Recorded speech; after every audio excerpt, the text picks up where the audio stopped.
হকপন্থীদের সাথে আল্লাহর দেয়া একটা বিশেষ নিয়ামত হচ্ছে একাকিত্ব।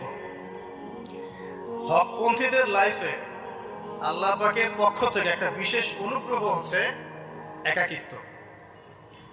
মানে একাকিত্ব কেন নিয়ামত বললাম? কারণ একাকিত্ব মানুষকে আল্লাহ চিনিয়ে দেয়।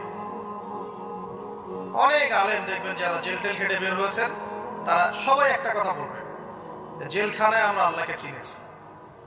সব আলেমরা এই কথা বলে যারা আমাদের বের হয়েছে। কারণ একাকিত্ব মানুষকে গভীরভাবে ভাবায়, আল্লাহকে পাওয়ায়, আল্লাহর কাছে দোয়া করতে শেখায়, মানুষকে বোঝায় যে আল্লাহ ছাড়া কেউ নাই সাহায্য করা। তো যারা হকপন্থী হয়, একাকিত্ব তাদের বরণ করতেই হয়। এটা মাথায় রেখে পথ চলতে হবে। ইব্রাহিম আলাইহিস সালাম পথ চলা শুরু করলেন। এবার কি হলো? তিনি কি বাসা থেকে বের হয়ে সেই এলাকা, ওই নমরুদের দেশ ছেড়ে চলে গিয়েছিলেন? উত্তর না। প্রথমে